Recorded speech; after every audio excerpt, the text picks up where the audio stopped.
Hello friends, welcome to my channel. आजकेर भिडियोते आमी आलोचना करब इंग्लिश ग्रामारेर पास्ट कन्टिन्यूअस टेंस के। আমরা জানি इंग्लिश ग्रामारे पास्ट कन्टिन्यूअस टेंस खूब गुरुत्वपूर्ण। আমরা যদি এই পাস্ট কন্টিনিউয়াস টেন্সকে জানতে পারি বা পাস্ট কন্টিনিউয়াস টেন্স সম্পর্কে একটা বেসিক নলেজ তৈরি করতে পারি তো খুব সহজেই না इंग्लिश গ্রামারে আমরা উন্নত হতে পারবো। আমরা voice change, narration change, translation সহ নানা ধরনের গ্রামারকে সহজভাবে করতে পারবো। এমনকি আমরা রাইটিং স্কিল ও স্পিকিং স্কিলকে উন্নত করতে পারবো। অতীতকালে কোনো কাজ চলছিল বোঝাতে এই টেন্স হয়। যেমন সে ভাত খাচ্ছিল, সে স্কুলে যাচ্ছিল, তারা বই পড়ছিল, তারা আমাকে ডাকছিল, এরকম ধরনের কাজগুলো, যে কাজগুলো অতীতে চলছিল বোঝাতে এই টেন্সকে আমরা ব্যবহার করব। আর পাস্ট কন্টিনিউয়াস টেন্সের স্ট্রাকচার হলো সাবজেক্ট প্লাস ওয়াস অথবা ওয়ার, ভার্বের 1 number form plus ING plus object. এখন ভার্বের 1 নম্বর ফর্ম কি? আমরা জানি একটা ভার্বের 3টি মেন ফর্ম থাকে, প্রেজেন্ট ফর্ম, পাস্ট ফর্ম আর পাস্ট পার্টিসিপল ফর্ম। তো এই প্রেজেন্ট ফর্মই হলো ভার্বের 1 নম্বর ফর্ম। কয়েকটা উদাহরণ দেখলে তোমরা আরও ভালো বুঝতে পারবে। যেমন তারা বই পড়ছিল, এখানে দে হলো সাবজেক্ট, দে এর পর আমরা ওয়ার ব্যবহার করব। আর রিড হলো ভার্বের 1 নম্বর ফর্ম, তার সাথে আইএনজি যোগ হলে রিডিং হবে। আর বুক হলো অবজেক্ট।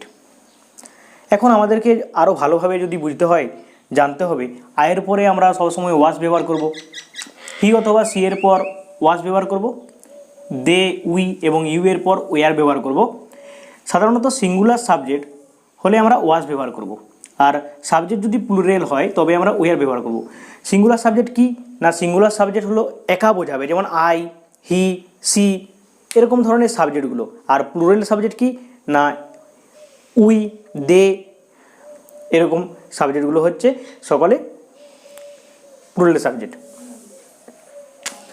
সে স্কুলে যাচ্ছিল, তো হি ওয়াজ গোয়িং টু স্কুল। হি হলো সাবজেক্ট, হি এর পর আমরা ওয়াজ ব্যবহার করি। গো হলো ভার্বের 1 নম্বর ফর্ম, তার সাথে আইএনজি যোগ। আর টু স্কুল হলো অবজেক্ট।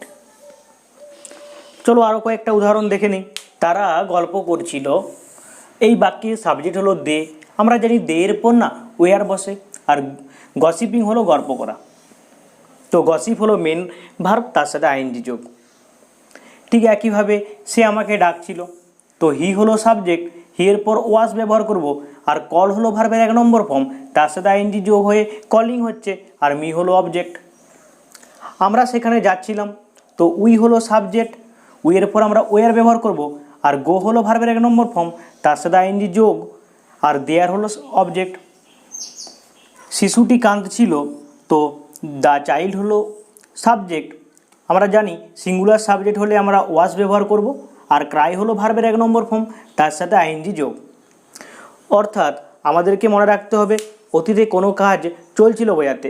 অর্থাৎ সে বই পড়ছিল, সে সেখানে যাচ্ছিল, সে খাচ্ছিল, এরকম ধরনের বাক্যগুলোর ক্ষেত্রে আমরা এই পাস্ট কন্টিনিউয়াস টেন্সকে ব্যবহার করব। এই টেন্সের স্ট্রাকচার তো আমি আগেই আলোচনা করেছি, সাবজেক্ট প্লাস ওয়াস অথবা ওয়ার, ভার্বের 1 নম্বর ফর্ম, তার সাথে আইএনজি প্লাস অবজেক্ট। তো তোমাদেরকে এই স্ট্রাকচারটা ভালোভাবে মনে রাখতে হবে। আশা করি তোমরা বুঝতে পেরেছো। আর তোমাদের যদি কোনো সমস্যা হয় তো তোমরা আমাকে কমেন্ট করো, আমি চেষ্টা করব তোমাদের ওই সমস্যা দূর করার। আর সবশেষে একটা কথাই বলবো, আমার এই ভিডিওটা যদি তোমাদের ভালো লাগে তো ভিডিওটাকে লাইক করো, চ্যানেলটাকে না সাবস্ক্রাইব করে রাখো, যাতে আমি যখন নতুন কোনো ভিডিও আপলোড করব তার নোটিফিকেশান তোমরা খুব সহজেই পেয়ে যেতে পারো। তো আজ এই পর্যন্তই, পরবর্তীকালে আমি আবার এক নতুন ভিডিও নিয়ে আসবো। Thank you for watching my video.